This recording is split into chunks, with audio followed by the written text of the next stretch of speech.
All right, welcome everybody to the Clean Finish Podcast. It is Blackjack here with Wiza for episode number 4. Apparently, this is titled "Where's Blackjack?" Funny enough, Wiza, who's currently on mute, so he can't even argue this right now. Wiza had me under the impression that we were doing this at 8 because this is our normal time of doing it. So,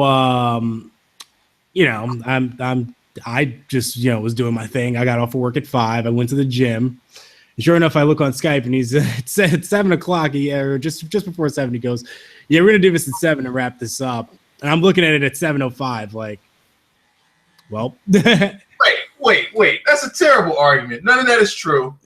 Half of that is true. A lot of that is true. I did not send that at 7. You didn't send it at 7. You sent it like 4 or 1. I can't remember. I sent that while you was at work. You did send it while I was at work, which is probably a bad idea. All at 7. That's all Black Jackson's fault. But it's fine because, this is still earlier than our normal time slot. I wanted to do this so I could actually see what outside looks like. Mm-hmm. I've been trying to do that lately. Yeah. So I was at work. I was in 3 meetings today, so I actually had to really do work today. So there was like no time for me to ever like check Skype or even see anything. But anyway, we're here.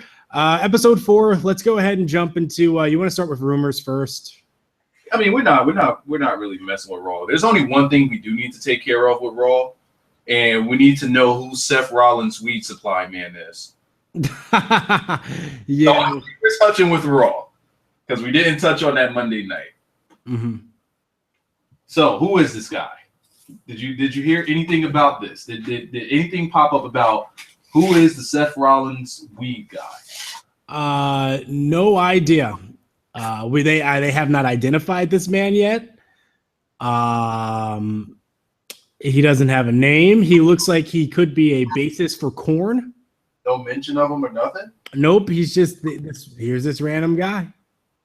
Oh, well, he does not look. He just does not look like a human being. Were you able to actually see his face? I swear to God, have you ever seen? I think it's the bassist from Korn. He kind of looks like him. I couldn't really see his face. Go type in Korn, Korn, and like anyway. Did you? Okay, or all right, I got you. Yeah, he looks like, if you look, okay, so there's like one band picture with like all 5 of them. He looks like the guy in the middle. I'm just gonna take your word for it. Okay. I'm sitting in a little kid chair right now. I'm by the computer, but away from the computer, but close enough. And I just no, fuck that. But yeah, that was actually pretty funny when that happened. When he came out, I thought he was like something like, oh, Seth Rollins got a new hype man or something. Yeah, who's this guy? The no sell that was going on from Seth until he got to the actual ring. Like Seth's sitting here, he's like, I'm selling an injury. I'm selling how hurt I am. And then as he continues to limp down to the ring, here comes this guy with dreads and everything. It looked like he was with him the whole time. No, he straight up just swung out of the corner. So you saw him jump on the ramp? Yeah, I'm actually looking at it again. So Seth Rollins is walking down. He's just minding his business, and then all of a sudden he looks to his left. He looks to his left, and he sees a guy just jumping down from there. Like he sees him jumping over. And he just looks at him, and then he just chills. He's like, "Yeah, I'm walking with Seth Rollins. It's all good." But Seth didn't break stride. No, he just kept it moving. It's funny because John Cena looked more concerned about Seth Rollins' health than Seth Rollins did. That's John Cena's heel turn. Right, like, why did John Cena become a bad guy all of a sudden? Like he's all of a sudden so concerned for Seth. Bad guy. It's a double turn right there. Anyway, all right, I'm over here. So yeah, we did want to make sure that we at least acknowledge Seth Rollins' weed man. Yeah, that was ridiculous. So rumor mill going around. Kana, who we made a big deal about last week. Kana is actually at the tapings for Full Sail tonight. Okay, nice. So it seems like they're going to be, I guess, getting her started right away. So no, she's not getting the Uha Nation treatment. She might be. Oh! I know what you mean. No, I think they're gonna plug her in right away. I mean, they desperately need her there. I actually, we'll get to NXT. Yeah, because I've been thinking about it for a little bit, and I actually think that they might be in good hands. But we'll get there. We'll get there. Yeah, because I have a feeling I know where you're going. But I'm gonna disagree a little bit, but we'll get there when we get there. Not anybody in particular, by the way. Triple H just tweeted, by the way, or was this today? Yeah, just tweeted a few minutes ago. The main event of NXT TakeOver: Sasha versus Bayley for the NXT Women's Championship in a 30-minute Iron Man match. Wait, why? I mean, technically, Sasha is entitled to a rematch. She's not even. I know. I don't know. I don't know if he's saying. I don't know if he's saying that that's actually going to happen, or if that's what he would like to see happen. I think what's happening right now is that. Let me ask you this. Yeah. Is that something that you think should happen? No. Okay. You know what? I'm looking at it right now. He's it's like he's looking at footage. And Bayley has the belt in her hand, and it looks like they're at Full Sail, and Sasha's there. I think that's really going to happen. The match, right? Yeah. The match. See. Here's the problem. I would like for this match to happen, but I don't think that this match should happen. If you get what I mean. Here's the reason why it shouldn't happen. All you gotta do is look at Kevin Owens. And what's that other boy name? Finn Balor. Yeah. So even while Sasha was champion, Sasha didn't belong on NXT. She far removed from NXT the moment she won the title. Yeah. Like, why are you even here anymore? You're above them. She's above everyone, yeah. And you couple that with the fact that she was barely on the show. Yeah. So when you bring her in to have another great match with Bayley, what is that doing for the division? Correct. With being gone, mm-hmm. You know that she's not going to win. It's once again you're getting stuck with the match where people know the outcome.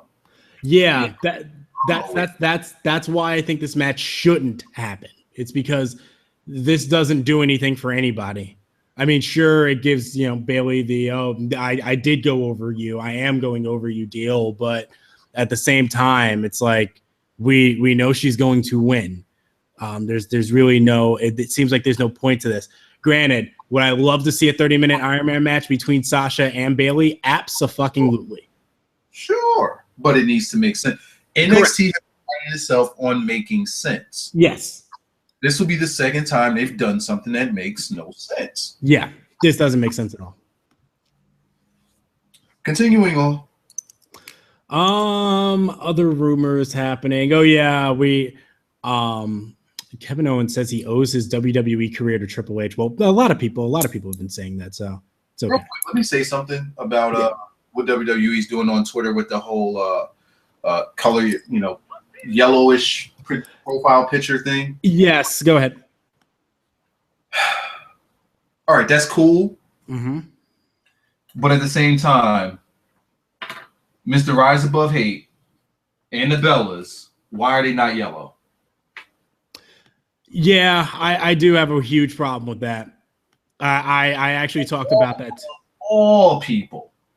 John Cena is yellow now. John Cena is now yellow. He's yellow now? He's yellow. I remember when that whole thing was happening. He was the only one not yellow. No, the Bellas weren't either. The Bellas still are not yellow. Like I started going around checking because it was like, it's a WWE thing. So I'm like, all right, let me check the people who think they're above the law. First person I checked was John Cena. Yep, that motherfucker was blue as hell. He was all the way blue. I'm like, all right, let's check the Bellas. I typed in Nikki Bella, and then it just popped up Bellas. So I said, okay, I guess it's the both of them. Nope, they're not yellow either. Nope. Oh, fuck cancer. That's how they said it. Because they're above the law. They don't have to give a shit. Everybody else is doing it. I think there are very, very, very, very, very few that I could think of that aren't. Yellow? Huh? New Day yellow? New Day, let me see. What's Big E talking about? Big E, you yellow? You yellow, Big E? Big E. Sasha Banks is yellow. Big E. Big E is not yellow, but he's got a guy who is wearing yellow. No, he was actually, you know what? He was yellow at one point. I think he took it off. Paige is yellow. Natty is not yellow. Well, Natty ain't doing shit. Oh, by the way, that there's actually something we have to talk about too. There's some heat somewhere? Ooh, yeah, with Natty. Let's get right to it. So, more rumor mill. No, this is truth, actually. Oh, okay. Don't tell me it's that Total Divas thing. No. All right, go for it. Go. So, Wiza, why has Natalya not been a part of this whole storyline, and why has she not been a part of the whole Divas Revolution? Why? Allegedly, Tyson Kidd. Allegedly, that was the rumor. That was a rumor going around that it was Tyson Kidd. If you tell me that she's on the outs. So she appeared on Sam Roberts' wrestling podcast, and it has nothing to do with TJ or Tyson Kidd at all. Okay. So on the podcast, she was asked about not being a part of the angle that started with Stephanie McMahon introducing the NXT women, and her answer was, "To be honest, I don't know why I'm not included in this. I don't have an answer. I really don't. And your guess is as good as mine." Wow. She continues to go on and says SummerSlam's she was asked about SummerSlam's 3-team elimination match, though not what anyone would call a breakout moment for the Divas, was particularly tough. And Natalya said this: "There was a part of me where I was like, I'm going to have a hard time watching all of the girls compete and not being a part of it. And I feel like there is so much in me that is wanting to be a part of it." She continues, "Triple H actually gave me the opportunity to have the match at Full Sail when she wrestled Charlotte. Mm-hmm.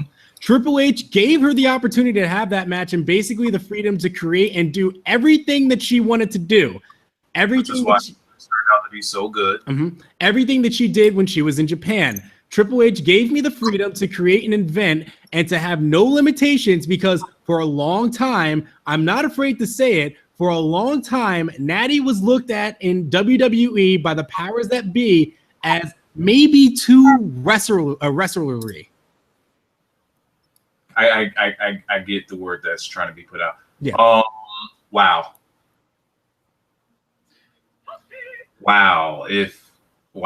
That's actually pretty groundbreaking. That lets you know just where the Divas are going. Yep. If she even feels that way, whether it was said to her or not, if she even remotely feels that way, that tells you everything. People might as well just leave that Divas Revolution thing alone now. Stop putting thought into it. Stop arguing about it. Just stop. Yep. There it is. Full stop right there. And this is the one sad thing for me, because it's like you said with the Dudleys, you kind of, you have to fight for your place back there. Natalya says this: "I just have to trust in the powers that be. I have to trust in the universe. And right now is not my time. And I'll just help everybody celebrate their time and be supportive of them because one day it will be my time." Sound like she wasn't too optimistic about that? As if she was supposed to be saying that? Yes, that sounds like she's supposed to say that. And it's such a shame because she really is probably is the most talented wrestler. Yeah, you know what? Yeah, Sasha's a very good storyteller, but Natalya may be a better worker. When it comes to being a technical worker, she is it. Yeah, there's nobody better there on the roster. And it's a shame that she's being put to absolute waste because she is probably the one woman on that entire roster that can have probably a good match with anybody. Train the girls. She's trained them. Yes. She's trained people to take her spot, and she's always done that. Yes. She has always done that. Same thing with the Bellas. She trained them to pretty much take their spot. She trained Eva Marie to take her spot. She trained everybody else to take her spot. And that sucks because they pretty much stick her in this role with Tyson Kidd as a manager, and we know she can wrestle. I mean, what a shame. Just what a shame. That is just a complete and utter waste of talent. Not on her behalf, on their behalf. Yep. Waste of talent. I can't even be I can't even look at this like this is her, and none of it's her fault. I mean, how much can you really fight when that's what they're coming back with? Year 2 Wrestle-ry. Holy shit. Then she's just they just need to request to be on the NXT. Like, all right, she's been on the main roster for long enough. She's made her money. She's had her fame. People know who she is. Just request to be on NXT because she wants to wrestle. Yeah. What more is she gonna do on the main roster? What more? I mean, sure, she can appeal to kids and be a role model to the good. If it's not what you love, why do it? Yeah. And I understand, they have her doing like she just does not fit in Total Divas. Like I feel so bad for her because it feels like she's like acting. Yeah, it feels like I have to be here. I have to do this. And I don't think she's really enjoying it. I think she really would love to be out there wrestling and putting on a show. And they've kind of taken it away from her, but they've given her a paycheck, and the paycheck's helping her live. Phoenix was around. Yeah, they actually let them wrestle. Right, and because the paycheck is pretty much taking care of her, she just is kind of taken it and said, "All right." Yo, I wonder how much these people get paid in WWE. They must get paid some serious money to just give up what they love. Yeah. Some serious money. Matter of fact, I think Indies guys come to WWE for vacation. They busted their ass, did all that working on the Indies level. Mm-hmm. All right, we can come up to WWE and just have fun. Yeah, because they're not killing themselves anymore. That's over. Now it's just about impressing the crowd and impressing the right people. And, what do you know? You'll be slapped into a comedy gimmick and you won't even have to work too hard. Yeah. That's the crazy thing to me, too, is that, you watch the guys in NXT and they're actually having wrestling matches in there and have creative freedom. Yet, second they hit the main roster, that paycheck skyrockets. And because, the powers, whoever it is, Vince McMahon, the sponsors, whoever's, in charge of all of them, it just kind of feels like they say, well, shit, they're paying me 6 or 7 digits, so sure, why not? I'll do what I have to do. And I can't really blame them for that. It's a lot of money. You can kind of calm down and do whatever you want. But there's a part of me that also goes, especially me, if I were in that spot, because I've spent enough of my life working a day job, and just working a day job sucks. I would love to be on, on television doing what I've dreamed. If I got to that spot, and maybe I'm not thinking money conscience here, but money can only take you so far. I think I would want to. For me personally, I would just rather have the legacy and everything than, just kind of do what they tell me because this is a paycheck. But then again, I guess if you don't do what they tell you to some point. And you don't sell enough as a star, you ain't gonna make any money. So there's probably checks and balances to all of this. There's probably a endless track there. In a sense of guys come up there with the notion, and here's a good one. Think back about what all of the older wrestlers would say about Vince, where they'll go into Vince's office completely under the impression that they're about to quit. Next thing you know, they're walking out with a smile after talking to Vince, like Vince has talked them out of it completely, right? Yeah. Because Vince has his way with words. Now, guys can go into this, with their passion and what their plans are on the main roster, and talk to Vince, and Vince will convince them that his vision is what they really want to do. And these guys will be like, all right, so I'll just try to last this out. I'm gonna make my money, and then once the opportunity hits, bam, I'm gonna hit this thing hard, and I'm gonna be me. I'm gonna get back to what I love to do, which is wrestle and perform and put on shows. They're thinking that they're going to outlast Vince in creative writing. But little do they know, it's very slim to none chances that opportunity is even going to come up, let alone them to get the chance to go back to being who they want to be. Yeah.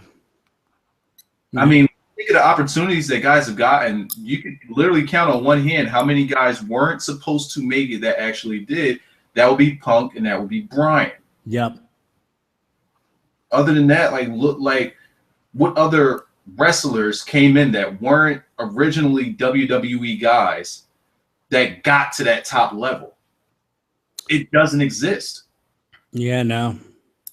It just doesn't exist. So they go in there with that impression like, oh man, those guys could do it. So all I gotta do is just keep overachieving, and then I could get to that spot and I could finally be who I want to be. And they just keep doing it until it becomes monotonous, and people say they completely lose track of time. All the weeks start blending in together, and they don't know how much time has passed with all the time they're spending on the road.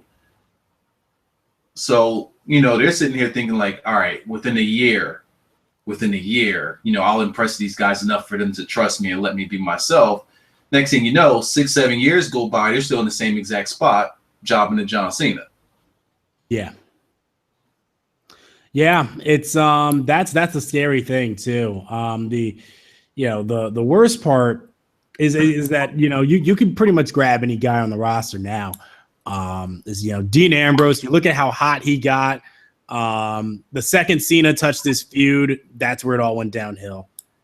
And technically he went over Cena too. It all went downhill from there.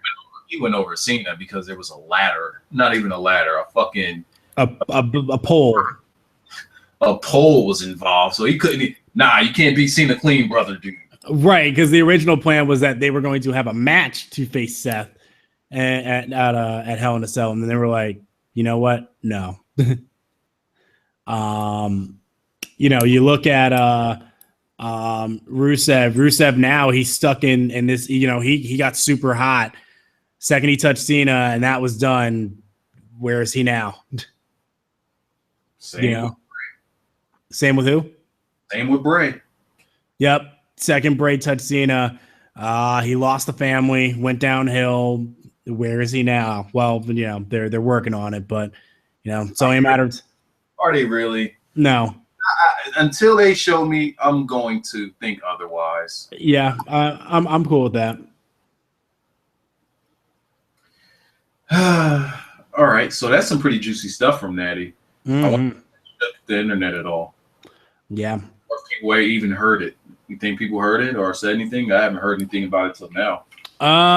Well, I mean, it's from a Sam Roberts podcast, so not a lot of people talked about it, but just kind of reading those excerpts from the podcast, I'm surprised people haven't made a bigger deal about it. I mean, that's some pretty eye-opening stuff to me.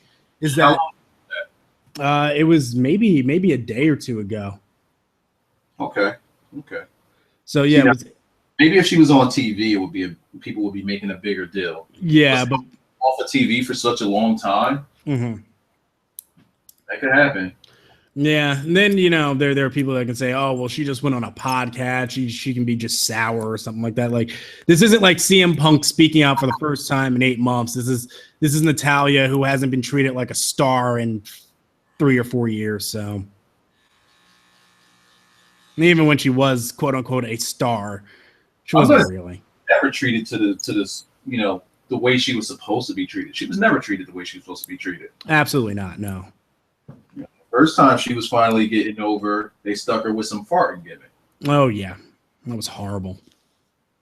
Nothing came from it. She just stopped farting. Yeah, just So one day she somehow got over it. Oh boy. So what else we got? So Raw's ratings from Monday, and this is exactly why we will not talk about it.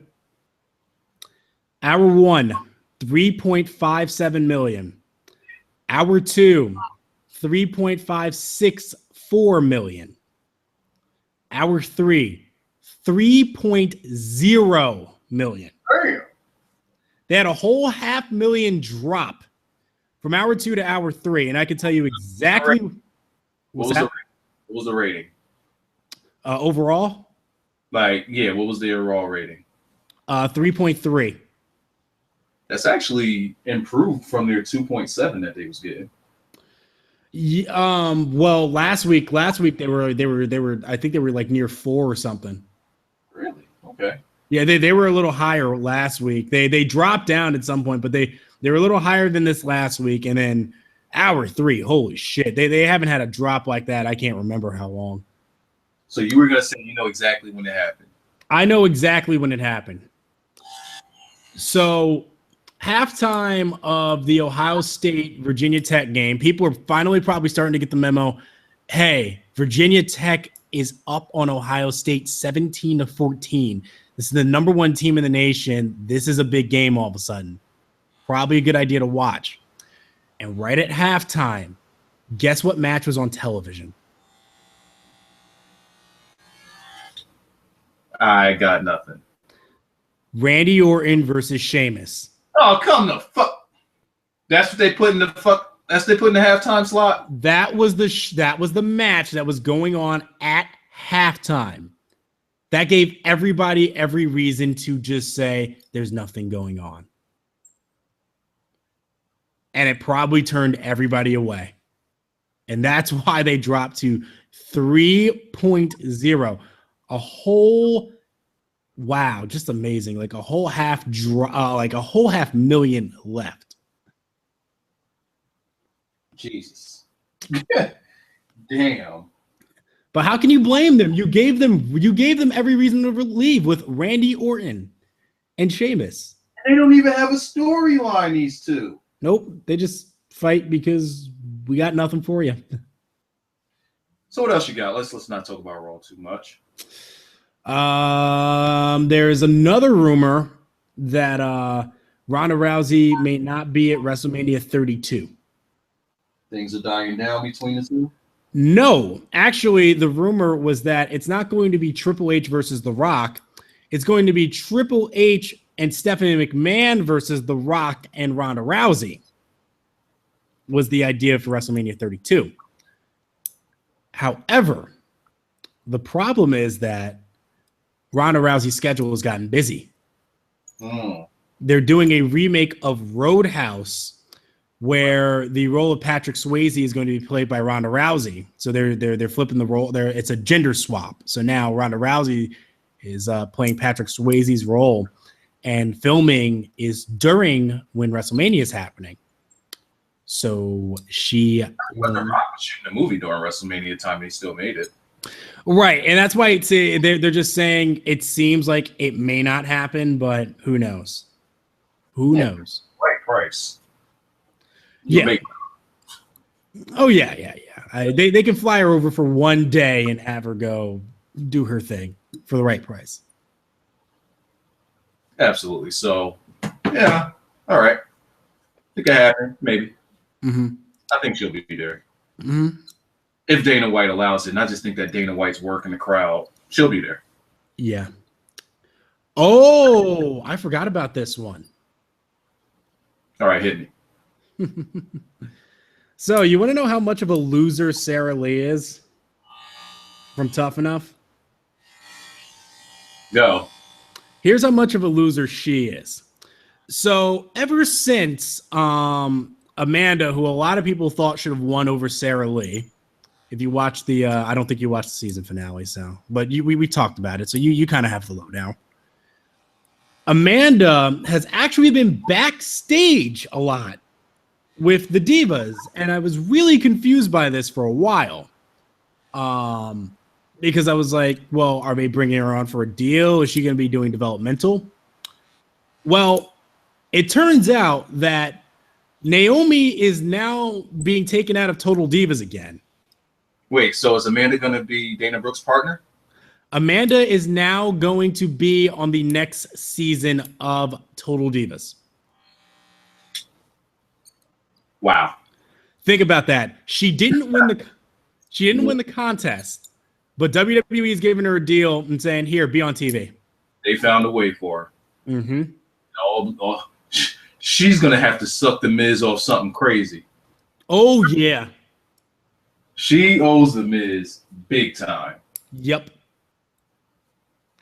But yeah, she's already been tweeting. On the other hand, what's that?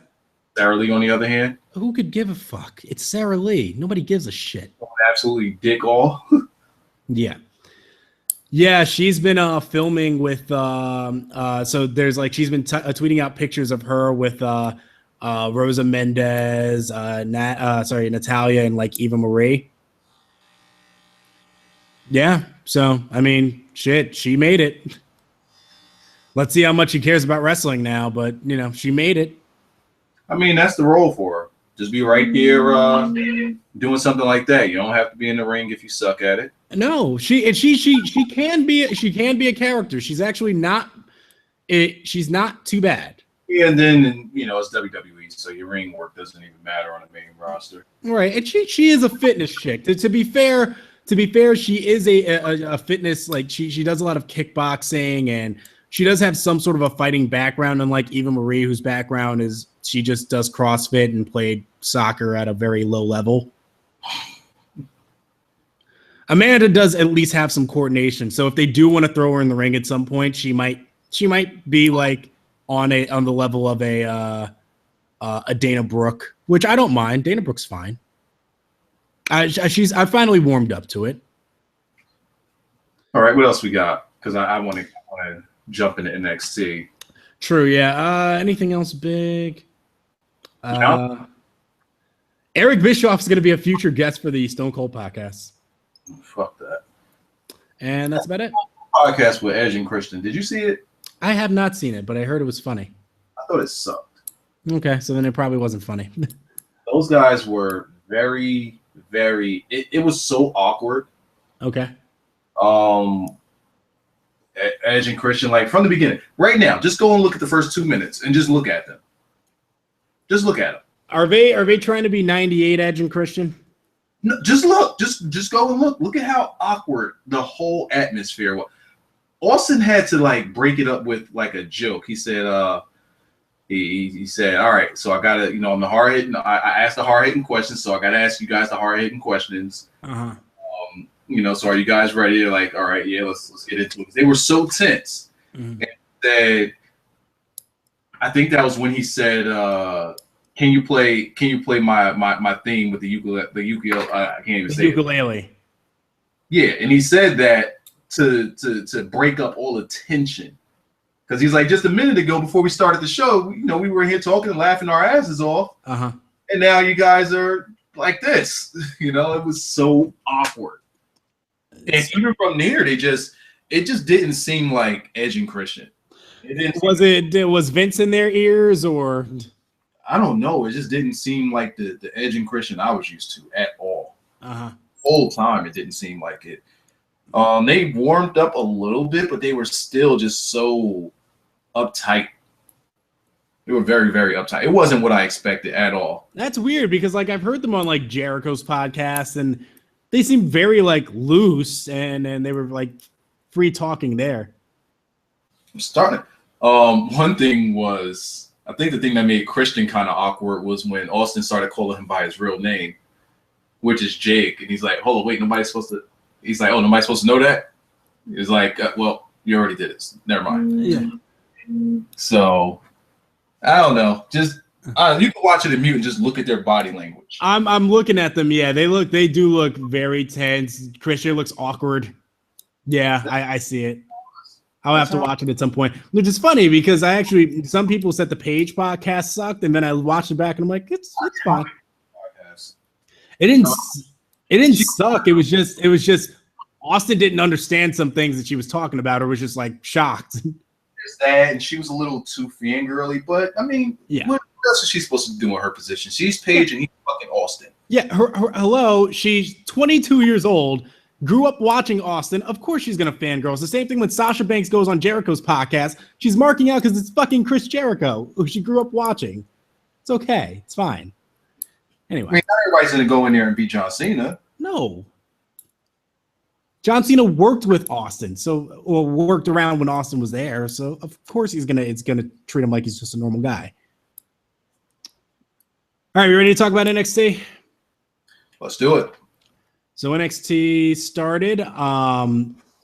This week we continued the Dusty Rhodes Classic, but we started off with Peyton Royce and Carmella. Wiza, we need to have a talk about these entrances. Yeah, music's pretty shit. Yo, like why do we have these like shitty, like I'm a woman and I'm hot and like, yeah, you want to have sex with me, but you can't, but you got to work for it. Like why is that their theme? What does that have to do with their characters? Why is this so generic? She's not hot at all. She got that overbite. Her hair is a mess. She looks like shit in the face. That music doesn't match her. It doesn't match either of them. Carmella, hottest chick in the ring. How you doing? But she was the only chick in the ring. I'm like, all right, okay. The hottest chick in the ring. Nobody else is in there but the ref. Mm-hmm. I you know what? I should probably actually not even sell Billie Kay or Peyton Royce right now, because they're in the roles that like Sasha Banks and Becky Lynch were in like 2 years ago, where they were generic face. I want to say this. Yeah. The way the women's division is in NXT right now is they need to have names now that could put on good matches, right? Uh-huh. So if you have women like that can put on good matches, there should be no reason, even though you have Carmella and she's a name, or you have Dana Brooke and she's a name, chicks that can't really go. We probably, it would be okay to have them lose every once in a while. Eva Marie, it would be okay if she loses. I think it would be okay. She needs to lose more often. Let's make this believable. She's in there working with a chick that's better than her. She can lose. I just like that Eva Marie was told by William Regal, yeah, you're not getting a match right away. You need to prove first that this was the story, was that she had to prove first that she could even be in an NXT ring. So the next week, they actually had her in ring, like before NXT even started. Like they showed footage of her just like doing normal little takedowns, warm up stuff to see if, maybe she's good enough to actually be showcased on television. I'm supposed to believe that she's running through all these women like this. Come on. NXT was good at making things logical and believable. And they're starting to get away from it. I'm starting to see some WWE politicking going on here. It seems like maybe some of the higher ups are saying we want these people pushed at a faster rate so we could get them on the main roster, and that's what they're doing. You might as well just introduce them to the main roster cold. Yeah. Oh, wait. Hold up. That'll be my door. Give me a second. Okay. You can go on ahead. Yeah, you might as well just introduce them cold at that point, because you're gonna kill everything that NXT is. And I've already said this. You can quote me on this, audience. You can quote me on this, Wiza. I am dead serious when I say this. If Eva Marie becomes the NXT Women's Champion, I am canceling my subscription and I am not watching WWE, anything WWE, until the title is taken off of her. I am dead serious about that. All right, I'm back upstairs. What'd you say? Well, I guess I have to repeat it for you now. Yeah. I was talking about, just kind of the division and everything, and I said I'm dead serious about this. If it gets to this point, if Eva Marie becomes the NXT Women's Champion, which they said is the plan, if she becomes the NXT Women's Champion, I'm canceling my subscription. Wow. And I'm not watching anything WWE until I hear word that the championship is officially off of her. Because they obviously do not want me to take wrestling as a real thing. There's a line between, well, we know wrestling isn't real or that wrestling is, it's predetermined. There's a difference between that and then just insulting my intelligence. And NXT tries its best to not insult your intelligence.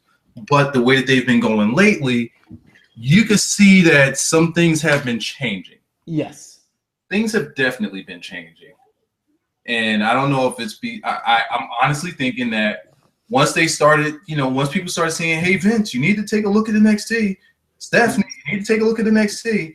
Once that started happening, things started changing. Mm-hmm. Yeah, I'm worried. So they have a match, and, it wasn't bad. It was okay. I mean, it's Carmella. You're gonna get the best that you can out of her. Cassie, or not, her name's not Cassie anymore. It's Peyton Royce has some pretty good kicking offense. She has like this one kick move she does in the corner, and then she kind of sweeps her legs to the ropes and kicks you. I think it's pretty cool. Looks nice. Okay with her. What's up? I'm okay with her. I'm not familiar with her. Let me say that first. And I'm okay with her because she looks like she can work. Yes. She looks like she could bump. She looks fine. But they ain't trying to make her look like a star right now. They don't have to, but it's Carmella, and everybody knows that Carmella's not good. Yeah, like I can't remember the last time Carmella won a match. She just lost to Eva Marie. So even in kayfabe, it doesn't even make sense. I know these chicks are coming in as virtual nobodies, and they're there to put over the girls or whatever. But when they can work better than their competitor, it doesn't make sense that they lose. At the same time, that is what's wrong with the main roster right now. You got people like Brie Bella winning matches. Yeah. When she shouldn't be. You got people like Nikki Bella taking over the Divas division when everybody's better than her. Yeah. This should be happening. And that was the one thing that didn't happen in NXT. For the most part, if you were good, you were in that title picture. Right, which is why some people, would feel bad. That's why it's easy to be sympathetic towards a guy like Tyler Breeze, because he is really good. He's really good. The problem is that he's not on the level of guys like the guys that just come in and end up taking a spot, like a Finn Balor or a Sami Zayn or an Adrian Neville. Granted, he's very good, but he's just not at that level. So you almost feel sympathetic for the guy. Let me say something. Yeah. Usually, I don't really give a damn about Tyler Breeze, but I'm going to say this. On NXT, from what they've allowed both of these guys to do, I'm going to say Tyler Breeze has been better than Finn Balor. Oh yeah, he is a way more believable character, and we'll actually get to him too once we get there. Way more believable character and in-ring performer than Finn Balor. I don't even think it's close. No. Now, the thing that Finn has over Tyler Breeze is presence. Yes, the presence is absolutely there. But once he gets in that ring, that presence is pretty much gone. Oh, yeah. So what match do we have next? Because I don't want to get off track here. Carmella makes her tap out. Next match is speaking of WWE having their hands on this, they definitely didn't have their hands on this one. Bull Dempsey and Tyler Breeze versus Johnny Gargano and Tommaso Ciampa. I gotta say this. Mm-hmm. Ciampa and Gargano as a tag team is just so weird to me. It's just not something I ever thought that I would see happen. Neither did I. It's good to see those guys, in NXT on a WWE roster. Mm-hmm. I don't know what the deal is. I'm hearing that they're still working in these events. So I don't know if they are on the type of deal that Joe was on. I don't know if they're going to be signed full time eventually or whatever the case may be. I just don't know. I think the plan may be eventually. Right. But there's no way you just put them on this classic and then just tell them, all right, go home. Now, these guys came in, and while I know they do more, they work pretty good. Oh, yeah. They were excellent, actually. It was almost as if they worked with Breeze and Dempsey for like a year. Yeah, it synchronized pretty well with those guys. And you see they're clean. Yes. Damn clean. They didn't come in, trying to work the indie style and nothing like that. They didn't come in there trying to overexcite the crowd. No, they came in there, got the job done. It was clean. Mm-hmm. They didn't make no big mistakes or anything like that. And they were impressive. Yeah. Out of their first shot. Mm-hmm. I actually see why you're a little higher on Ciampa than Gargano. I think you're way higher on Ciampa than Gargano. I like his aggression. His aggression is great, and I think that's what sold me a little bit more on him in this match. Gargano, he's clean as fuck, though. He is clean as shit. Are you kidding me? He is stupid clean. Like everything he did in this match, especially in this match, I just looked and I'm like, didn't miss the spot there. Came up so quick. Oh, yep. Jesus Christ! This guy could be believable on the main roster. He could sell everything. Yes. Only problem with Gargano, psychology. I was gonna say his size. That too. You know what? It's funny. When I kept seeing doesn't he look like Smalls? You would have to see him in the face, maybe. In his face, absolutely. Yeah. There's times where he's had his hair cut. Mm-hmm. If he has his hair cut low, look up his pictures and look at him when his hair is cut low. Yeah, I see what you mean. I remember one time I saw a picture of Johnny Gargano. Joey, I can't fucking say his name right now. Johnny Wrestling. There you go, Johnny Gargano. Fuck him and his name. And I didn't know who he was when I saw the picture. So you like Smalls? I didn't know of him. I'm like, yeah, Smalls. He lost a lot of weight. It's like, it's you. It's fucking Gargano. How do you not know who that is? I'm like, your name's Gargano. I thought it was for okay, whatever. And I legit thought that was Smalls. It was years ago. Yeah. That was pretty funny. It really does. Like I'm looking at a picture, especially with the beard, it really does. So now I can't unsee it. Mm-hmm. It's funny. You mentioned his size, and somewhere in this match, I set this in my brain, and I said, it's Daniel Bryan if Daniel Bryan was faster and like a pinball. If Daniel Bryan weren't like a submission specialist and just a guy who was fast and moved around like a pinball, this is him. That's the style that they wanted Daniel Bryan to work when he came in. Really? Yes. Huh. If you look at him during his U.S. title days back in like 2000, I think either 9 or 10. Okay. If you just look at his first days in WWE, not on Voltage where he's wrestling Samoa Joe, on Raw, you would see like this dude was just flying around the ring. They just had him wrestling like a small guy. Mm-hmm. And it wasn't until Sheamus where he started wrestling that ground-based style, which is what he was more comfortable with. Also because he didn't have a choice. Yeah, I mean, you get those big guys, you got to find a way to get them down. Yeah.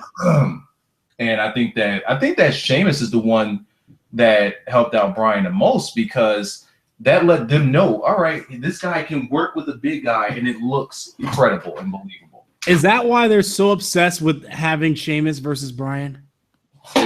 Those two worked really well together. Okay. I don't know what they would do now because now I can't see it. But back then, when Sheamus was actually hot, kind of, it worked. It worked. When he actually gave a damn, it worked. Yeah. So they were great in this match. They ended up picking the victory up. I think they pinned Bull Dempsey. Yeah, that pin combination was weird. Well, how did they finish? There was like not a roll. It was kind of like a roll up and then Ciampa came off the ropes and did like a flip to roll up Dempsey's leg. Oh yeah, it looked like because Gargano had the pin, and I'm like, why isn't the ref counting? He wasn't legal. Oh, true. Oh shit, you're right. He wasn't legal. And yeah, and then Gargano, and then Ciampa had to go and do the extra pin, and I'm like, that wasn't necessary. Yeah, that was OD. It didn't look flashy. It didn't look crazy. It actually looks against what they were doing the whole match. Yeah, that's when it got a little too like, all right, unnecessary. Yeah, that got a little indie-ish there. Yeah, and it just didn't fit. Like, you know, if it was a situation where that could fit, okay, but it just didn't fit. Yeah. Other than that, these guys were as good as you could want them to be. Yeah. In a debut match. Get them in there as soon as possible. So yeah, that was I enjoyed watching them. Afterwards, you had Gargano looks like a younger Austin Aries. I 1000% agree. I 1000% agree. Yeah. Look like Austin Aries. Yeah. Yeah, I can see that one. So on top of that, so after the match was over, you had oh damn, what's that boy's name? It's Tyler Breeze. There you go. So yeah, Tyler Breeze go and he just kicked Bull Dempsey's shit in. Like, these were some stiff ass kicks. Like, I started to feel uncomfortable watching it because it looked legit. How hard stuff that happens where that makes you feel uncomfortable. We need to see more of that. Yeah. Wrestling isn't supposed to make you feel warm and fuzzy inside. No. It's supposed to make you feel like you wouldn't want to be in the ring with those people. That right there, and it was at that moment, then I tweeted this out. I said, this is why Tyler Breeze needs to get out of this supermodel gimmick. Because the second he does, there is a true heel inside of there. There is a disgusting act kind of guy in there. And it was on full display. I mean, Bull Dempsey is not some chump. He's a 300-pound guy. And he just went in and kicked his shit all the way in. Waited for him to just kind of somewhat get up and super kick them in the face, and then left. Hold up. I do want to say that picture with Triple H, Sasha, and Bailey, that's a clean-ass picture. Oh, yeah. That's pretty damn clean. Yep. All right, so what else did we get after that? They did show the video package of the tag teams in the Dusty Challenge and who moved on to the second round and whatnot. So let's update the list. Yeah, I can't remember who actually won. Yeah, I think from what I heard, it's Dawson and what's his name, Wilder? Dash and Wilder, Dawson and Wilder. Yeah, they moved on. Pretty good. I'm hearing pretty. The thing that I'm hearing about them is that the officials at NXT are pretty high on those two. Yeah, they think style team. Think Austin. Think Austin. No, think. Not like they're going to become the next Stone Cold Steve Austin, but just a roughneck tag team. So then you would have to say think the Andersons.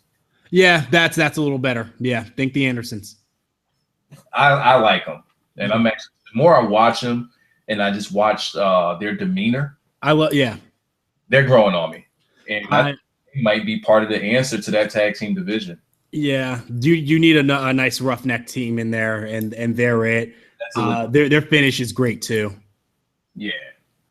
So I think they might be. Hopefully they make a push for those tag titles later on. Yeah. From what I know too, the Vaudevillains beat Blake and Murphy clean. Even with no blue pants, even with not Dana Brooke, Alexa Bliss there, clean sheet. When did this happen? That was on one of them house shows? Yeah. So they're moving on in the tournament. Anyway. By the way, with Johnny Gargano there, all I'm asking is for Candice LeRae to show up. So that she could oversell everything? Yo, like death though. Yo, them knees to the bed. Did she like that ring? That ring was a trampoline. That ring was a trampoline because when my man hit first of all, he hit the mat and it made the loudest sound, like the loudest sound I've ever heard in a wrestling ring before. Most unnecessary sound. Oh yes, that sound was so like it popped, and the crowd popped for it too because they just heard how loud it was. Like, you know how people like slap their leg for the super kick so that it sounds like bigger than what it actually is. Yeah. Imagine if that slap was like intensified by 5.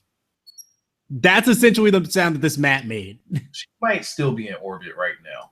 Yes, because not only did she take this backstabber when she got thrown in the air and then backstabbed, she then somehow trampolined off of the guy's knees. Like she catapulted.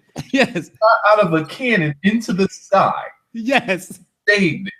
She catapulted like 10 feet in the air and then sold on the ground. And she died. For that. No reason for her to be that high in the air. I gotta hold on. I gotta put that in the chat.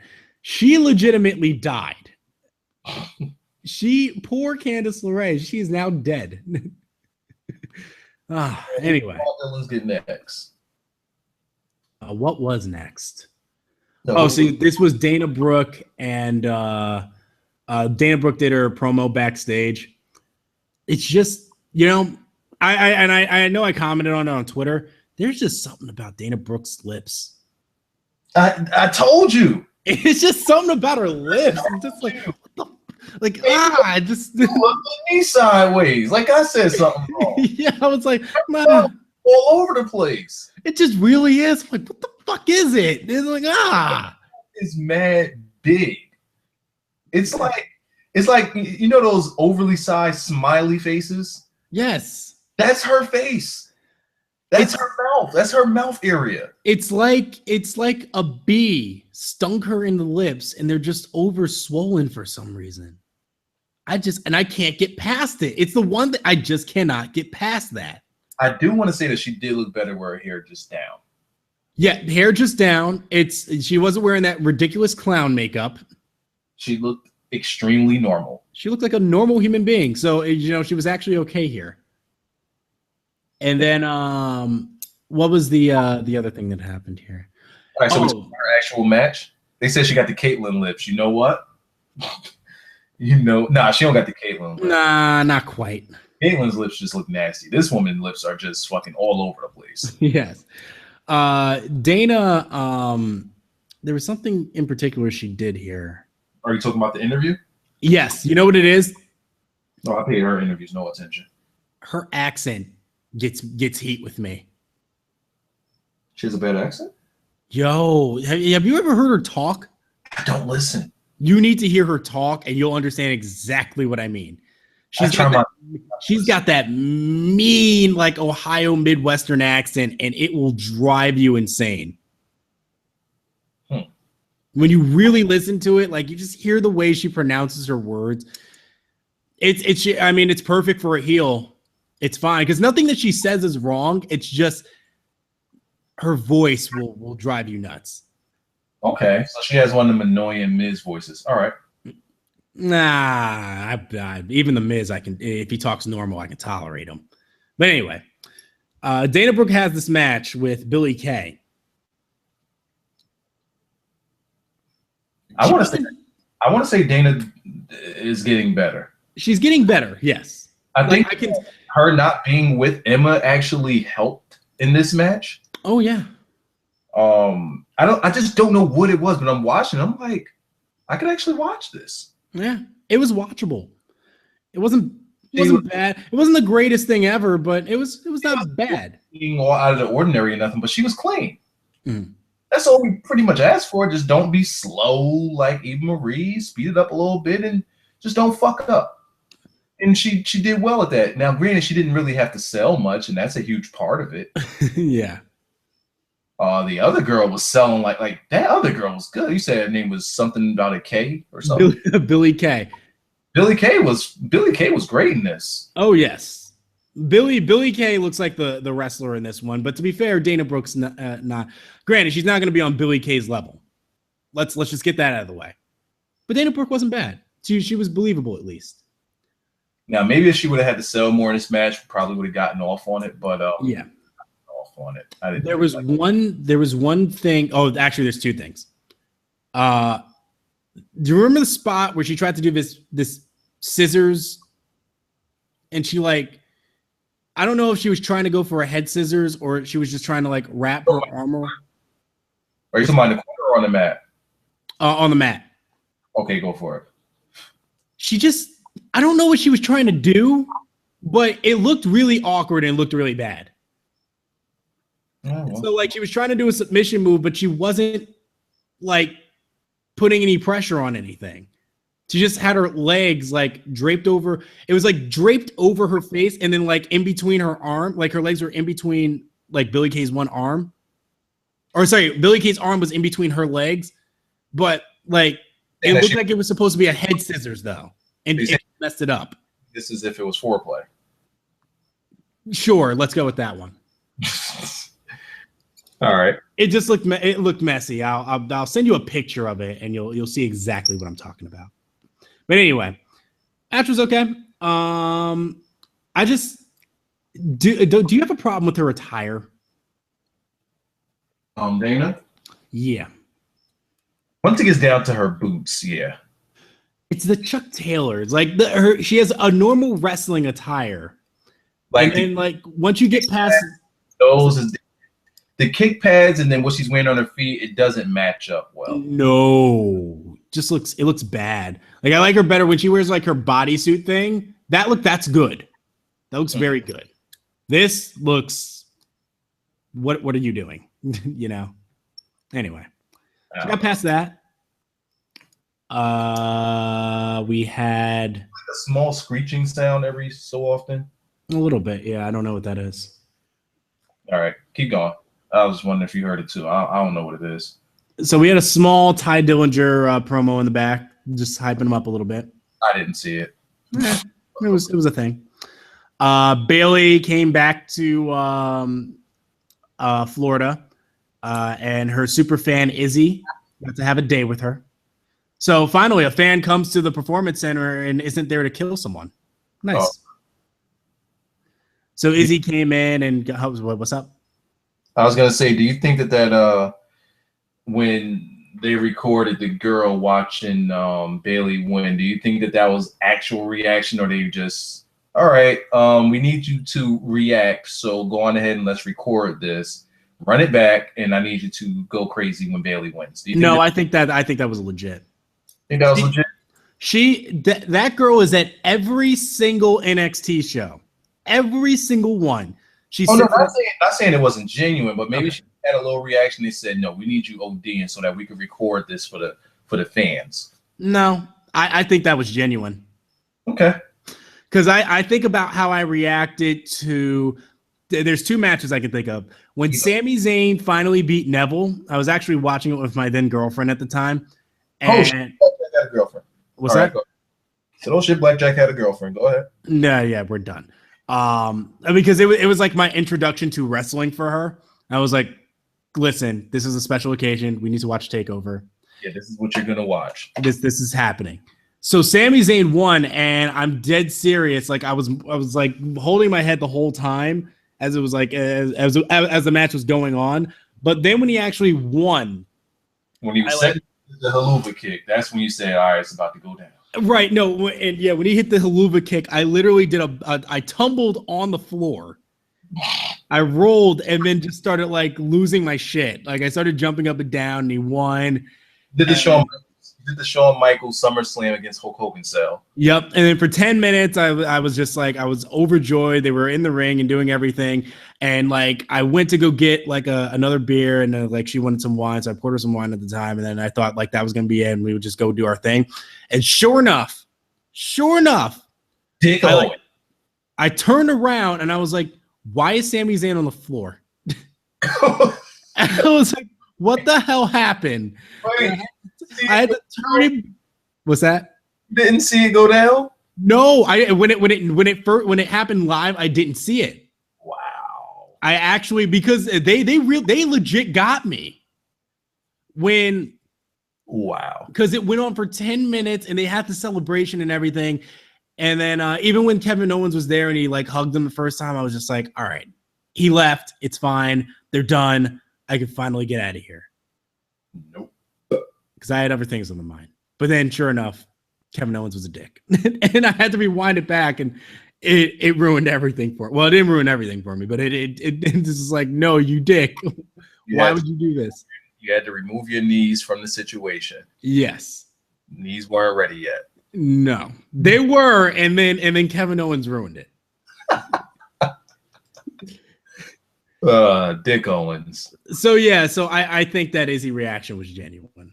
Anybody who's a wrestling fan, especially like Izzy, you would mark out at that moment. I would have if I was there live for that. If I was actually in Brooklyn watching that match, I might have been one of the guys crying at that. I was seriously emotionally tied to that match, just like I was Zayn and Neville. So, yeah, it's a great match, Wiza. It was. I was into it. You don't cry, Wiza? do you not cry? I mean, the match didn't move me to tears. You don't have a soul. The one match that almost moved me to tears was Cena and Dick Owens. That would, you know what? You know what the funny thing is that match actually didn't. That match, I was yelling yes like at my TV screen because I was like I finally proved that I was like, great, now I can brag about this when I said I'm the only one who thought he would win clean. I remember putting it on Instagram and I took a picture and everything. Yeah, absolutely. I was hyped. I was legit hyped. They got me to be hyped.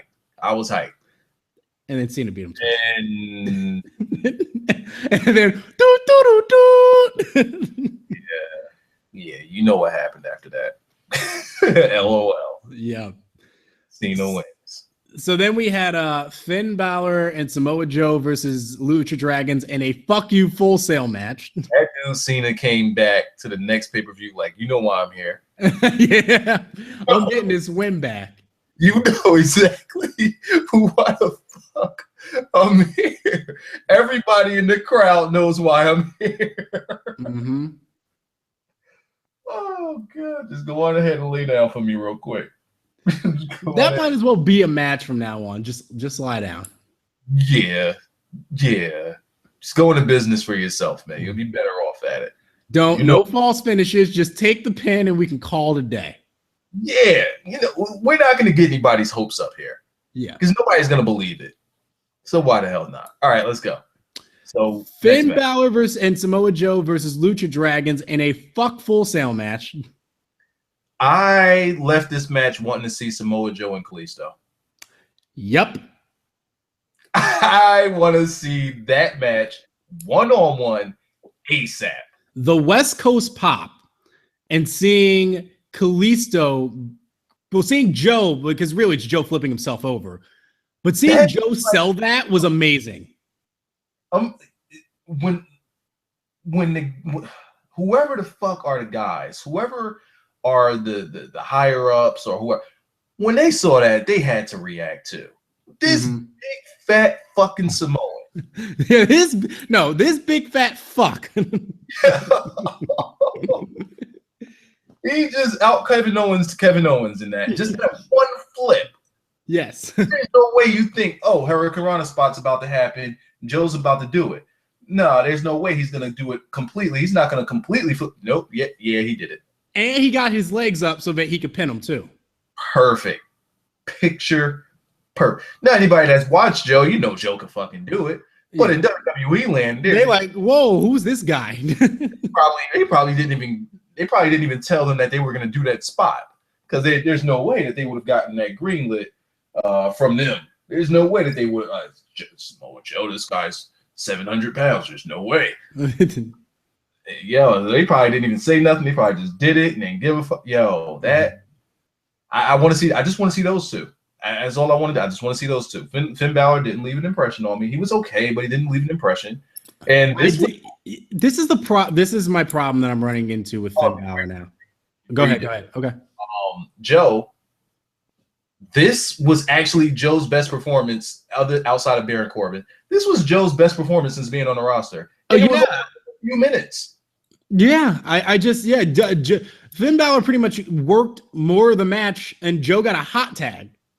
This was the Joe that we've been wanting to see. Yeah, you know what it is? He finally got somebody to work with.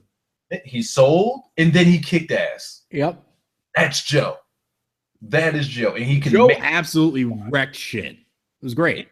And he can make anybody look good. Mm-hmm. That's his job. That's what he does, and he looks good in that position. All right, let's move along. You want to talk about Finn? Here's my problem with Finn Balor now.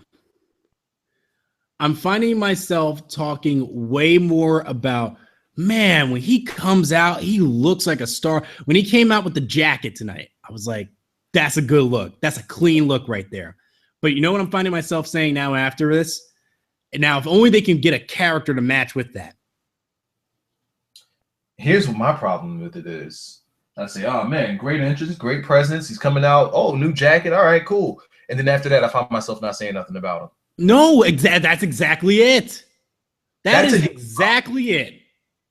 That is a huge problem. When you talk about Finn Balor, you don't talk about his matches. You don't talk about memorable things that happens in his matches. His first match with Keith Owens, absolutely. Other than that, nothing else. I got nothing from Finn Balor. I don't remember his debut. All right, it was against the Ascension. Yeah. When he came out. And, they kept doing double drop kicks in the corner with Hideo, and that's about it. We were all saying, after that first match, we were all saying, man, just wait until he let that guy get loose. Yep. And he's been the exact same ever since. Been the exact same. Just kicks and stomps. And that's about it. He needs to do more interesting things. It's character development that he's not getting. Yeah. If they really think that he's going to survive on just face paint, they're going to be in for a really, really rude surprise soon. Because WWE is going to want to shove, like main roster, they're going to want to shove that down their throats. Mm-hmm. And I think, you know what? I think this face paint's actually going to hurt him more than anything. Because after that, there's nothing there. Yeah. And I'm not saying it as if he can't do anything. No. We obviously know the guy can work, and when he had the whole Bullet Club thing, he was fine. That's what got him over. Yeah. And he put on great matches. His matches with Kenzie, and that's what got him into WWE. Yes. And even his backstage stuff, even though it was mostly simple, it was pretty good. He was a believable heel character, when he would sit there. I said it before. As a heel, he's much better of a worker as a heel. Oh yeah, he looks the part. He looks like, if you look at his face, just look at his face. That is a heel. When I saw him come out in the jacket, I'm like, that is a heel. That is one badass dude right there. You know what? It's funny. I actually read this. I read this when I was watching a review for NXT. A guy's name is Brandon Stroud on Uprocks. And you know what? He said something that I was like, you know what? That's exactly it. He said, Prince Devitt got his jacket back. All we need now is for him to bedazzle it in some LED lights and have him ride Samoa Joe to the ring. And I'm like, that's exactly it. That's exactly it. He needs to be a heel. He needs to have a faction because that's how it works. That's how he works. That is how you're going to get your most out of Finn Balor. Because Finn Balor, the face, is not working. He's generic. He's just a generic babyface. How is this Finn Balor any different than Sasha Banks when she was generic McBabyface? Any better than Becky Lynch when she was generic McBabyface? Sure, she could wrestle, but you know why you didn't care about her? She didn't have a character, and she wasn't really doing anything in ring that gave her anything. But then the second she turned the switch and became the boss, and Becky Lynch became this, she became a sympathetic babyface who worked all her life for this, and and she showed it in the ring with how much passion she had. It clicked. That's the problem Finn Balor has right now, is that the character is carrying him. Yep. And there's not even the character, it's the gimmick is carrying him, and there is nothing else. I actually got my Balor Club shirt too. Been wearing it. It's a clean shirt. Absolutely. I got the other one with his face on it, but I don't want that shirt. I might actually get it away. I never wore it. Might actually get that thing away. It was purchased for me. I didn't buy it. No. Yeah, that's what we got on NXT. That's what we got on NXT. I just see a huge problem that's starting off really, really small that could grow to be something really big if they don't nip it in the bud now.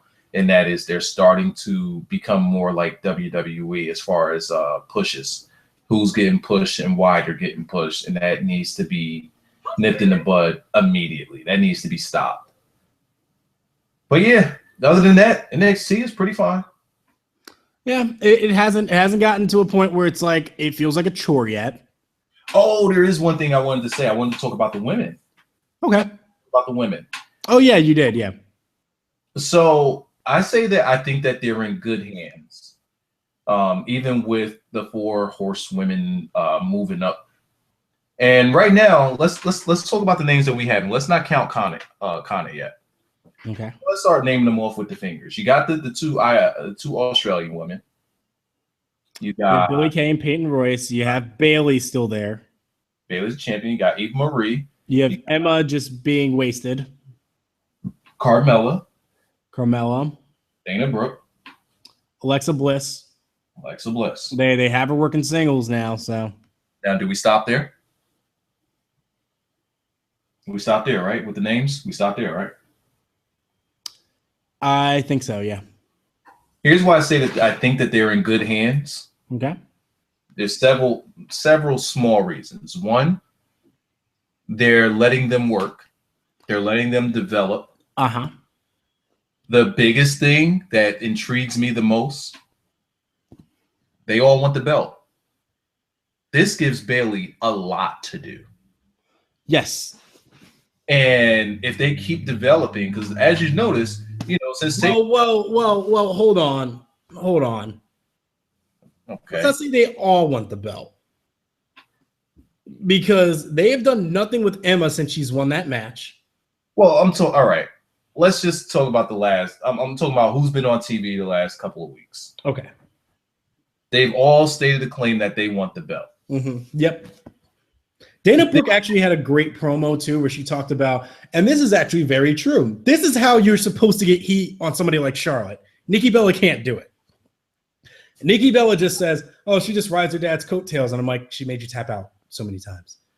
Where Dana Brooke sells, "Yeah, Charlotte's good, but she got opportunity after opportunity based on her name, and she got shot straight to the top." I'm like, "That's actually very true. She was the inaugural champion. She got all the way there, and a lot of it was like her dad was there helping her." She has a good point. Yeah, her dad was there helping her. She didn't get shot in the top, though. There was a couple of years before she got put into that picture. Oh, right. But Charlotte wasn't a main player until after Paige left. Like Charlotte wasn't a thing until Paige was gone. So now, go ahead. So when Paige dropped the title, or JBL made Paige drop the title, Charlotte was ready. Yeah. So they kind of shot her straight to the top and was like, "All right, you're going to be the champion." They made her. Okay. So was there a tournament? There may have been actually. It wasn't like they didn't just hand her the title, but they essentially put her in a spot where they're like, "Yeah, we're going to give you an opportunity right away." She had to take down Natty. It's like, all right, prove yourself against Natty. We all know Natty's a beast. Mm-hmm. You deserve the title. Right. But her point is that she got a title shot like right away, whereas Dana Brooke kind of has to work for it. And she's like, "Well, I don't get that opportunity." But Charlotte didn't get a title shot right away. She didn't. Well, she got to be the champion right after Paige though, and that was really when Charlotte was. But she was there the whole time. Paige was there. Was she? Yeah, she was there the whole time. That's where she Was was. like shots. Okay. It's what they do to kind of they want to reflect. They want to make it seem as though she's using that name because that's what helps generate the heat toward it. Right. You have to say that whether it's misleading or not, you have to do it. Right. But here's the thing about Bayley. Think back to Sasha having the belt. Think back to Charlotte having the belt. Think to Paige having the belt. Outside of, the four horsewomen and Charlotte, nobody else was really saying, I want that belt. I want that belt. I know I could beat her. I know I could beat her. And even when Charlotte had the belt, nobody was saying, I know I could beat her. It was just like, I just want a chance. With Bayley, they're chomping at the bit because it appears as though they feel as though she's a beatable champion. Mm-hmm. And I think that if they build off of that, just build off of people thinking that they could take down Bayley and them thinking that Bayley's not believable as a champion, they might be on to something. They're starting to they're trying to give these women stories. They're trying. Oh, you know what? Another point that she made too was that she was like, I beat Bayley. She technically did. They're giving each of them character. Mm-hmm. They're all each of them feel different. Each except for the two Aussies, they each feel different. Yeah. So they're developing something here. The only thing that needs to happen is they improve their work rate. But as far as a character standpoint, they're on to something. Now, will they be at the level of the four horsewomen? I'm not saying that at all. But what I'm saying is that huge drop off where it felt like when they left, it's like, oh my God, we're going to get absolutely nothing here. I don't think that's the case anymore because they're developing characters and they know it's going to take time and they're not rushing it. Let's say they're not rushing Bayley's title shots.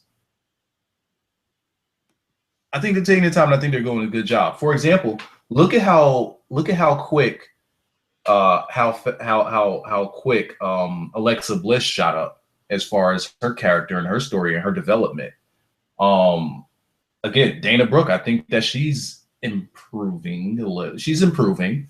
You got Kana coming up. Now I'm gonna bring up Kana because you got a believable worker coming up.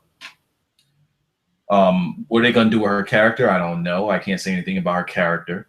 Mm-hmm. Carmella, I'm leaving out of this. I've got nothing on Carmella. She should be nowhere near this. Well, granted, no. Even Marie should be nowhere near this, but I actually, even though I mentioned her, I actually forgot she existed for a minute. Mm-hmm. Because she's generic too. But it feels as though they're not just leaving it in the dust and they're actually trying to work with what they have. And if they're trying to put forth an effort into developing these characters with them, I think they're going to be fine. To the level of what it was, no, but I think that they'll be fine. Yeah, that's where I think they're going to be. It's just they're going to be okay. Because I don't think it's going to be as bad as what people think it is. The only way this is going to be unwatchable. I was starting to think that. I was going to think like, damn, Bayley's going to be a champion, and it's not, her run isn't even going to be watchable because the rest of these chicks are going to suck. It's only going to become unwatchable if Eva Marie becomes champion. That is when you kill it.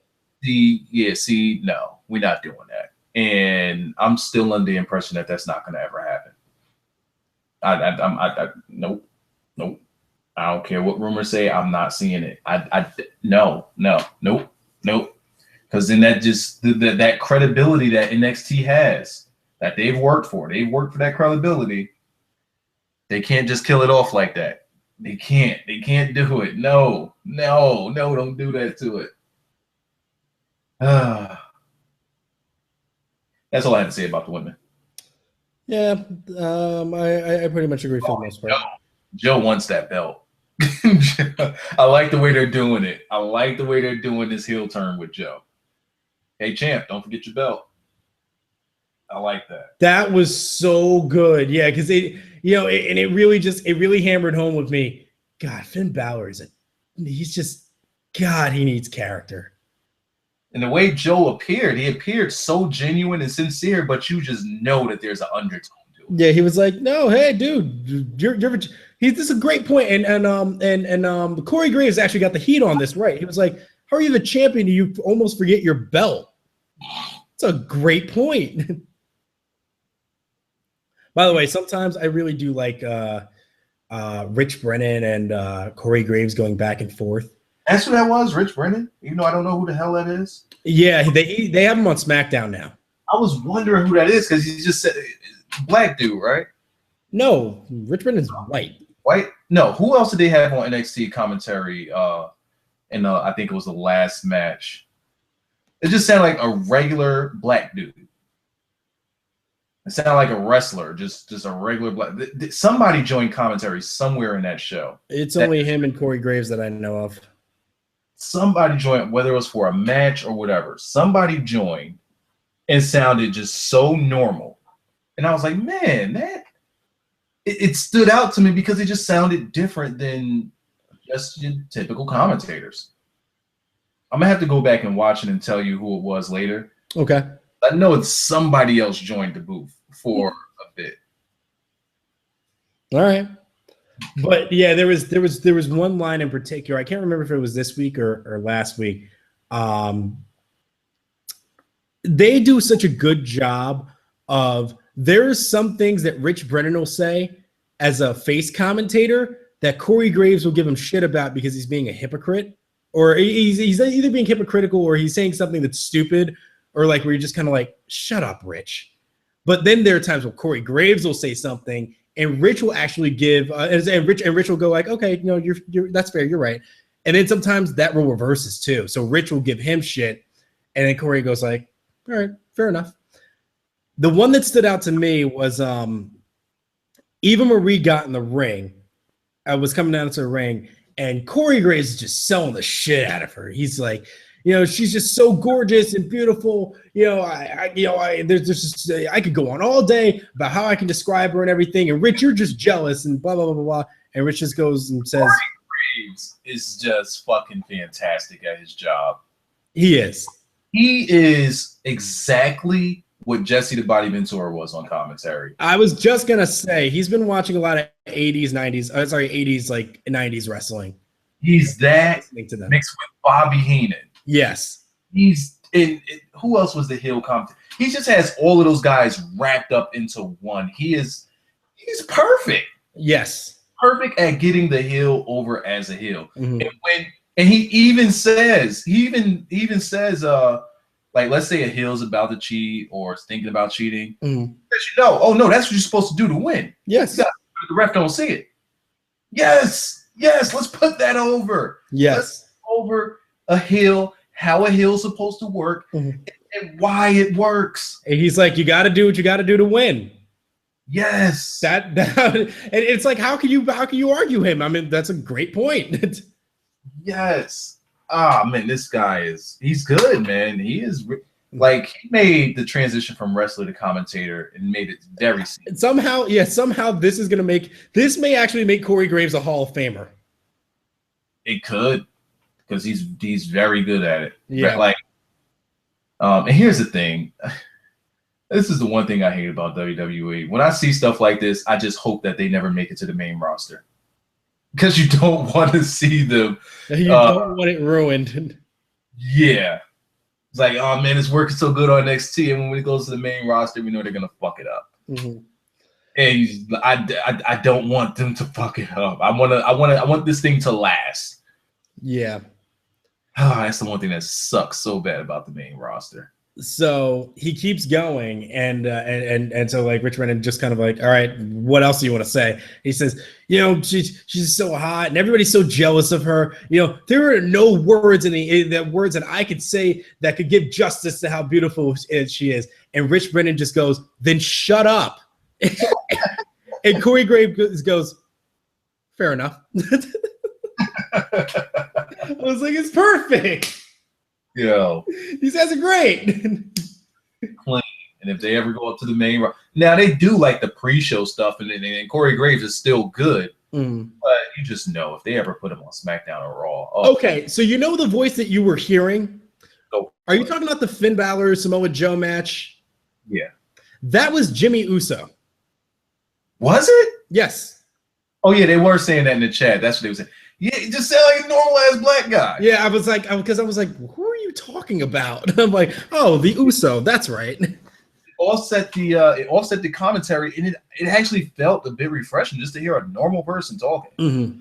Yeah, because Jimmy Uso's Jimmy Uso, so he's just gonna say whatever. He's not necessarily programmed to talk like a commentator. Yeah, he was like, "Nah, this is my first time seeing Finn Balor. I've never seen that entrance before." It just sounded like one of us. Yeah, he said he did. That's exactly. He sounded like a total mark. It was great. So yeah, it stuck out to me. I thought I'd mention that. Anything else wrestling we want to talk? I saw that there's football on, so I mean, there ain't anything else big. Raw sucked, so They actually should be winning. They missed a field goal, not even a long one. I don't know if you saw that. I did. I saw D'Angelo Williams get called earlier, so Yeah, he had a nice run. yeah, first run of the game, he was like 15 yards. Really good. He looks bulkier now. He don't look like a twig anymore. Yo, this is his 10th season. Oh my God, I'm getting old. That's exactly what I thought was. What? I'm thinking more like 5. I remember when he was in freaking Memphis.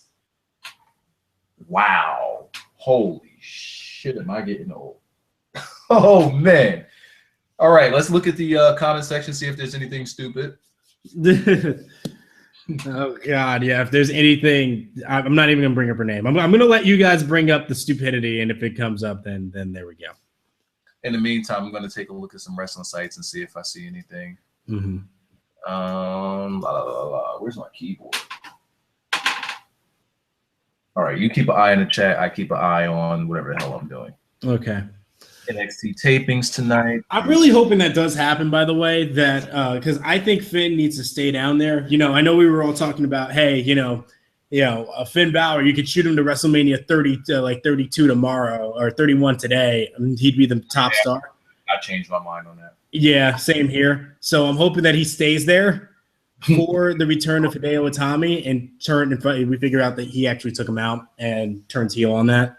That is what they're waiting for. And Tommy should be coming back in October, right? I think so. Yeah, it's been long enough. All right, so here's one more thing that we forgot to mention that you brought up to my attention. The Jasmine girl. Oh, shit. Yeah. Holy fuck. Big time. Big time. And I'm pretty sure nobody knows who she is. Nope, nobody does. But let's get into her anyway. Who she is, where she was, and what she did. So Jasmine was signed by NXT. She's actually a pretty young girl. She's like 21, 22. She's from Canada, but she was born hold on, give me 1 second. I need to bring her up real quick. Her real name is like Noop Al-Arib. I believe she is God, what is she? It's not like she's Arab. There we go. So she's of Arab descent. And she got signed to NXT this year, sometime earlier this year. It was in March. She signed a contract with WWE, and with the whole Zara thing going on, and Zara having the post of the Nazi swastika and posting it, and then kind of defending it on Twitter, she got fired. A week afterwards, somebody apparently found some tweets from Jasmine and started posting them, and she is racist as fuck.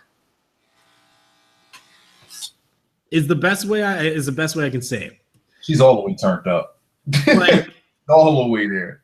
I'm not gonna justify Zara here, because there's no way to do it. But at least with Zara, she posted photos of a swastika. It didn't seem as if like she would actually talk about it. Granted, if you ever hear her talk, my God, that is an ignorant woman.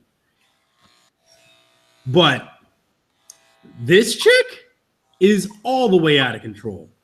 So she goes on Twitter, and this wasn't too far back. This was like, we're talking like 2012. There's some from 2013 and some from 2011, some from 2014 even, where there's one in particular where she's she's sitting on a black guy who's carrying her down to the ring.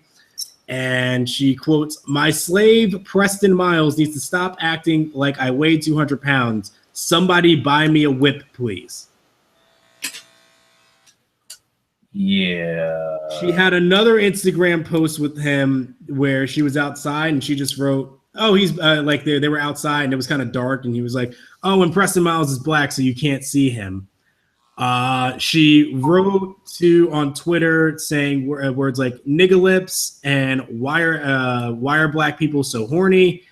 And she quoted somebody on Twitter that said, F word, N words. That's why I chose white folk. And she just goes, word. This is a terrible fucking human being.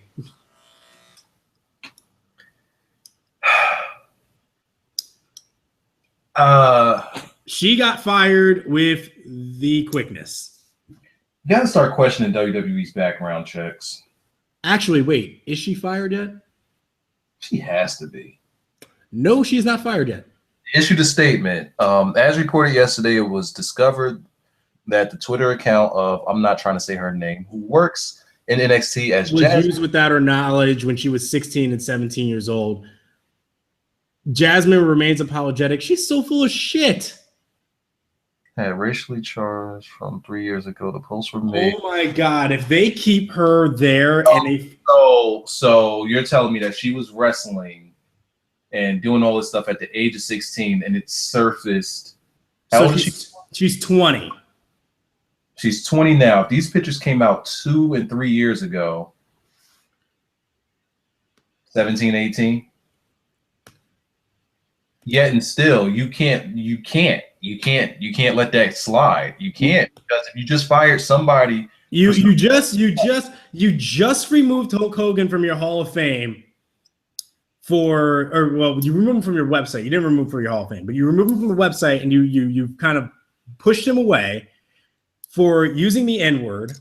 You've just fired Zara Schreiber, who would have some pull considering she's Seth Rollins' girlfriend, for posting Nazi photos or photos of a Nazi swastika. And you do not fire this girl? Wait. Or what? They say that the Twitter account was used without her knowledge. What? You know where this is bullshit? You know where this becomes bullshit? Are they really just trying to cover their tracks? They really are.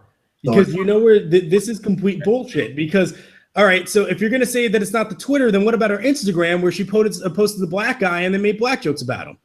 Yeah. And that was in 2014. It wasn't like that was like not long ago. That was in 2014. They pay people to do these background checks. They pay people to do it. It's not hard. The evidence is right fucking there. She's right there. She's sitting on this guy's shoulders, and she herself posted, "My slave, Preston Miles, needs to stop acting like I weigh 200 pounds. Somebody buy me a whip, please." How the fuck can you not believe for 1 second this is her? You can look at those pictures and see that she's not 16 years old. No. She's like 19, 20 there. And they're gonna let this ride. She deactivated her Twitter account and removed that first Instagram photo. Backstage, if WWE lets this go, I'm dead serious. I'm going straight at them because that's bullshit. That is complete and utter bullshit. Because this is a more blatant. Granted, again, not defending Zara here, but this is a way more blatant far more blatant show of racism than what Zara did. And they're going to let her get away with this. I think it's to cover their own tracks. Because, again, they have people in place whose jobs it is to do background checks on people. And this just had to be lazy work right here. Because if a fan could find it, what's so hard about them finding it? I can't call this lazy work at all because then why do you fire Zara? That's Seth Rollins' girlfriend. Well, you know what? The whole I mean, there's added stuff on that too with the leaked photos, but that was from Seth Rollins' fiance. Mm-hmm. But still, I mean, you know, that one you let go because that's a personal thing. Somebody legitimately did hack him and leak the photos. Or at least that's what the story is. I don't know what the actual story is. Yeah. I mean, I believe that. I totally believe that that his fiance did that. And I'm not saying that she's, you know, not justified for doing it, but hey, this was not of his doing is the point. Here, this is totally her. How else could this be somebody else? Should be fired instantly. In order for that to be somebody else, she would have had fans. And I'm sorry, but I doubt that she's 16 years old as a wrestler with fans. Mm-hmm. People aren't hacking the local 16-year-old indies wrestler girl that nobody knows of. Yeah. It's just not happening. I don't even think it happens to the Bellas. Yeah. They would be more hackable than her. Yeah. I never even knew who this Jasmine girl was until this surfaced. Yeah. They better have an answer by tomorrow saying she's done. So there's also something here about The Undertaker. Go ahead. Jim Ross, who's longtime friends with The Undertaker, wrote in a blog recently that he feels next year's WrestleMania will not be The Undertaker's final match. Oh, my God. The belief in WWE for years has been that Undertaker would try his best to work through his first WrestleMania held at Cowboy Stadium and then retire at that show. However, that no longer appears to be the case, as talk behind the scenes in WWE is that Undertaker will not be retiring imminently. Why? And when Vince McMahon made the call to have Brock Lesnar in the Undertaker's undefeated streak at 2014 WrestleMania, he was under the impression that it could have possibly have been Undertaker's last match. Now, Undertaker has worked another WrestleMania, this year's SummerSlam, and will at least be working next month's tour of Mexico and next year's WrestleMania in Texas, probably longer. Why? That's just I don't even care, but just why? Overkill. Just let it go. Thank you, Taker. I appreciate everything that you've done, but my God. Wants to die in the ring. Yes, you are going to die in the ring. And I'm thinking that he's probably making up his mind like, well, Brock just suplexed me a lot and I survived. I don't think it can get much worse than that. I'll be fine. I mean, who else can he have matches with at this point? Oh, no. Yeah. No. Yeah. Oh, God, no. I don't want to see that. Yes, you do. Yeah. I don't want to see it either. Oh, my God. Sting? I don't care. That's not who I'm talking about, Wiza. There's somebody else? Wiza. Wait. I've got nothing. Just seriously. Oh. You're not talking about Cena. Yes. No. It defeats the purpose. That's something that should have been done when the Undertaker still had the streak. Now that he doesn't have the streak, it doesn't work. Yeah, but now John Cena doesn't have to respect it anymore. He doesn't give a shit. Oh, you lost your streak? Well, now I can beat you. At WrestleMania. No. Shit, I might have to cut this shit off my damn self. Oh, fuck. Damn it.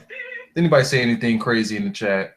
That was the craziest we can get, Wiza. Cena and Undertaker. That's your fault for that. You know what? We're cutting it here. I've had enough of this. Wiza, your fault. Thank you for enjoying the Clean Finish Podcast episode 4. We'll be back next week, Thursday. You want to try 7 o'clock again? Let me try 8. Man, I only did 7 because I wanted to have a life, but it doesn't seem like anything's happening. So 8 o'clock, and if Wiza says otherwise, just remember we said 8 o'clock Thursday. Yeah. If anything, just like I had it today, it will be scheduled and it will pop up in you guys' feed. So you'll see it. All right, people, we're out of here. We're sorry we had to put that image in your minds. Oh, wait. There's something I need to do before you leave. All right. You can't cut this off without me doing this. Just let me work. Okay? Just give me a second. I need complete and utter silence with this. Oh boy. It'll be okay. Don't worry. Okay. It'll be okay. His name is John Cena.